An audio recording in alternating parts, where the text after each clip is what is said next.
لیکن سب سے پہلے بات کریں گے وزیر خزانہ شوکت ترین کی۔ کہتے ہیں مہنگائی صرف پاکستان میں نہیں دنیا بھر میں ہوئی ہے۔ کورونا سے اشیاء کی فراہمی متاثر ہوئی اور اس کے منفی اثرات مرتب ہوئے۔ وفاقی وزیر خزانہ شوکت ترین نے آٹا، گھی، چینی اور دالوں پر کیش سبسڈی دینے کا اعلان کر دیا۔ کہا بین الاقوامی مارکیٹ میں چینی فی ٹن $430 پر چلی گئی ہے۔ تفصیلات دیکھیے اس رپورٹ میں۔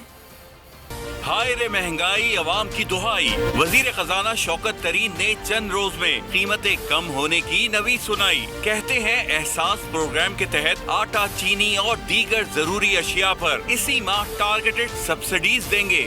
اب ہم کیش سبسڈی دیں گے آٹے کے لیے، چینی کے لیے، گھی کے لیے، دالوں کے لیے، اور یہ جو نچلی 40 سے 44% جو پاپولیشن ہے ان کو یہ سبسڈی، کیش سبسڈی ملے گی۔ وزیر خزانہ نے نیوز کانفرنس کے دوران بتایا مہنگائی صرف پاکستان میں نہیں دنیا بھر میں ہوئی ہے۔ بین الاقوامی مارکیٹ میں چینی فی ٹن $430 پر چلی گئی ہے۔ کرونا وبا اور طلب و رسد میں تعطل کی وجہ سے بین الاقوامی سطح پر روزمرہ استعمال کی اشیاء کی قیمتوں میں اضافہ ہوا ہے۔ ایک کنولیوٹڈ وے سے یہ چیز ہو گئی ہے کیونکہ ہم امپورٹ کرتے ہیں، ویٹ ہم امپورٹ کرتے ہیں، شوگر ہم امپورٹ کرتے ہیں، دالیں ہم امپورٹ کرتے ہیں، گھی ہم امپورٹ کرتے ہیں، اس کی وجہ سے ہم انٹرنیشنل پرائسز سے لنک ہو گئے۔ لیکن اب ہمارا کام ہے، اب ہماری اسٹریٹجی ہے کہ ہم یہ فوڈ پروڈکشن بڑھائیں، ایگریکلچر پروڈکشن بڑھائیں۔ اس کے بیچ میں اس سال آپ نے دیکھا کہ بہت زیادہ پیسے رکھے گئے۔ شوکت ترین نے بتایا $450 ملین کی ویکسین درآمد کی گئی۔ گھبرانے کی ضرورت نہیں، تجارتی خسارہ کنٹرول میں رہے گا۔ ملک کی معیشت بہتر ہو رہی ہے۔ IMF میں جانے سے روپے کی قدر میں کمی ہوئی۔ معیشت جب بڑھتی ہے تو قرضوں میں اضافہ ہوتا ہے۔ حکومت کی جانب سے احساس پروگرام سے منسلک افراد کو ٹارگیٹڈ کیش سبسڈی دینے کا فیصلہ۔ ملک کے نادار اور غریب افراد کا ڈیٹا نادرا سے تصدیق شدہ ہوگا۔ اس سبسڈی سے عوام کو کیا فائدہ ہوگا، جانتے ہیں ہمارے نمائندے عمر حیات سے۔ جی عمر بتائیے گا۔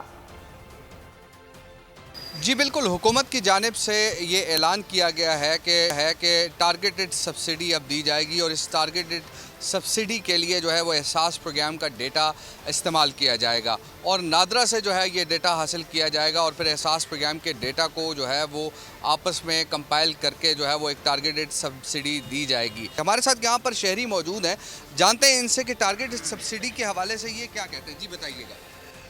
بھائی جان، یہ جو ٹارگیٹڈ سبسڈی ہے گورنمنٹ کے اسی ایک حساب سے تو ہم اس کو یہ بہتر کے طور پر کہہ سکتے ہیں، لیکن یہ ہے کہ اس کا فائدہ ایک لمیٹیڈ بندوں کو ہو رہا ہے کہ جو احساس پروگرام کے اندر ہیں، جو نادرا کی بیس پر ان کے پاس ہیں۔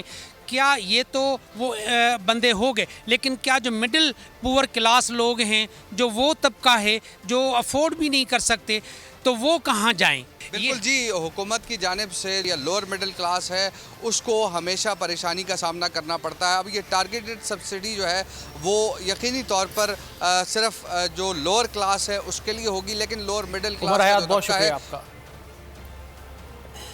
ملک میں مہنگائی کا طوفان شدید سے شدید تر ہونے لگا۔ مہنگائی پر کنٹرول کے دعوے زبانی جمع خرچ سے آگے نہ بڑھ سکے۔ آٹا، چینی، گھی، تیل اور دالیں عوام کی پہنچ سے دور ہو گئے۔ پھل کھانا غریب کے لیے خواب بن گیا۔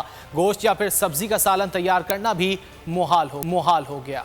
سستی سبزی کی باتیں سبز باغ، غریب کی پہنچ میں صرف صبر کا پھل رہ گیا۔ کم قیمت آٹا ٹاٹا کر گیا، چینی نے بے چینی بڑھا دی۔ اشیاء ضروری کی قیمت ہر گزرتے دن کے ساتھ بڑھتی ہی جا رہی ہے۔ کراچی سے لاہور، پشاور سے اسلام آباد، بڑھتی مہنگائی نے ہر کسی کا سکون کر دیا برباد۔ 2 سال میں گھی تیل 41، آٹا چینی تقریباً 100% مہنگی ہوئی۔ کوکنگ آئل کی قیمت 340 تک جا پہنچی۔ 10 کلو آٹے کا تھیلا 740 روپے کا ملنے لگا۔ 1 کلو چینی چاہیے تو پلے 110 روپے ہونا لازمی ہے۔ دال کی تو قیمت کو جیسے پر لگ گئے۔ چنا اور مسور 150، مونگ 180 تک جا پہنچی۔ گوشت فروش جانور پر کم، عوام کی جیبوں پر چھری زیادہ چلاتے ہیں۔ مہنگائی میں گھرے عوام ٹارگیٹڈ سبسڈی کے اعلان سے کتنے مطمئن ہیں، اس بارے میں آپ کو بتاتے ہیں اور دکھاتے ہیں۔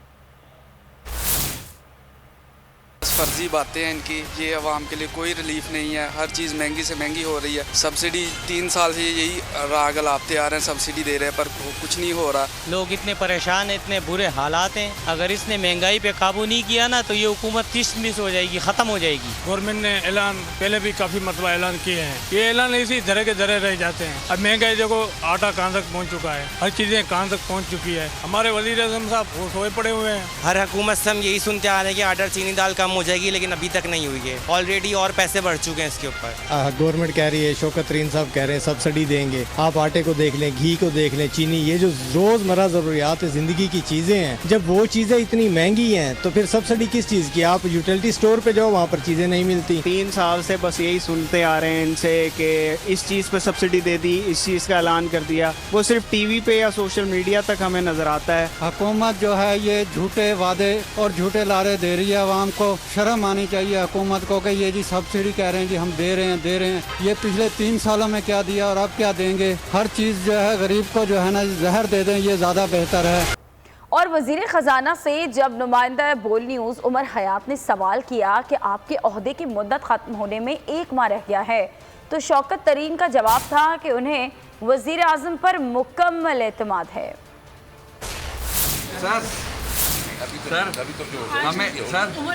ہمیں ایک چیز جو ہے نا وہ بڑی کھٹک رہی ہے کہ آپ کا 1 مہینے سے بھی کم عرصہ رہ گیا اور ابھی تک حکومت نے آپ کے مستقبل کا فیصلہ نہیں کیا. I have full confidence in the Prime Minister. یہ تو سر آپ ہمیں ایک چیز جو ہے نا وہ بڑی کھٹک رہی ہے کہ آپ کا 1 مہینے سے بھی کم عرصہ رہ گیا اور ابھی تک حکومت نے آپ کے مستقبل کا فیصلہ نہیں کیا. I have full confidence in the Prime Minister.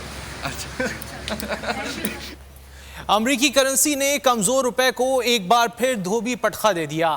Dollar ملک کی تاریخ کی بلند ترین سطح پر پہنچ گیا. انٹر بینک میں $1 168.90 کا ہو گیا. اوپن مارکیٹ میں $169.70 پر ٹریڈ کرتا دیکھا گیا. ڈالر کی اونچی اڑان, روپیہ پھر ہوا ہلکان. امریکی کرنسی نے کمزور روپے کو ایک بار پھر دھوبی پٹخا دے دیا.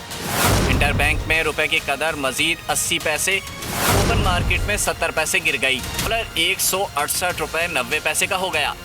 اوپن مارکیٹ میں ڈالر $168.43 پر تھا. لیکن ہم ڈالر کی ہی بات کر رہے ہیں. ڈالر کی اڑان جاری ہے. دوران ٹریڈنگ امریکی کرنسی کی قیمت تاریخ کی بلند ترین سطح $168.90 پر پہنچ گئی. اسی حوالے سے ہمارے نمائندے کفیل احمد کے ساتھ کرنسی ڈیلرز ایسوسی ایشن کے جنرل سیکریٹری ظفر پراچا صاحب موجود ہیں. ان سے بات کرتے ہیں. جی کفیل. دیکھیں, ڈالر ایک بار پھر آج جو ہے وہ اپنی بلند سطح پر جو ہے وہ پہنچ گیا اور $169. اور اس میں اس کی کیا وجوہات ہیں, کیا عوامل رہے ہیں؟ اس وقت میرے ساتھ موجود ہیں ظفر پراچا جو کہ کرنسی ایکسچینج آف پاکستان کے جو ہیں وہ جنرل سیکریٹری. ان سے ہم بات کریں گے. ظفر صاحب, یہ جو عوامل ہے آپ کیا دیکھتے ہیں؟ 3 سال گورنمنٹ کو ہو چکے ہیں, ڈالر آج ایک بار پھر اپنے ہائیسٹ لیول کے اوپر ہے, کیا کہیں گے؟ دیکھیں جناب, یہ حکومت جب آئی تھی 3 سال پہلے تو اس وقت ڈالر کا ریٹ تھا $120 اور آج $169 ہو گیا ہے. اگر آپ عوامل پوچھتے ہیں تو عوامل یہ ہیں کہ ایک تو ہمارا جو ہمارا آئل اینڈ گیس ہے اس کا ریٹ بہت بڑھ گیا ہے. اس کی وجہ سے ہمارا امپورٹ بل بڑھ گیا ہے. پھر کووڈ ویکسین جو ہم امپورٹ کر رہے ہیں اس کا بل بڑھ چکا ہے.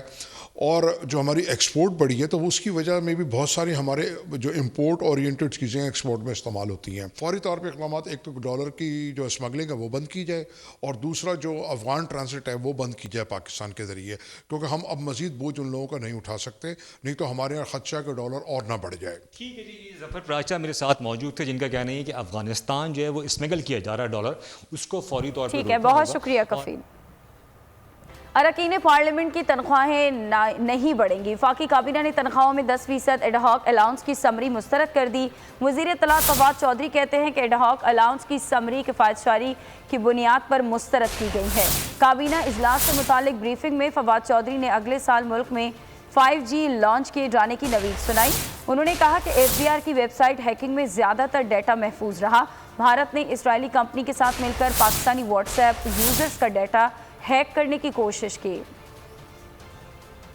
یہ تجویز دی گئی جا رہی تھی کہ جو دیگر اراکین اسمبلی ہیں ان کو 10% الاؤنس دیا جائے.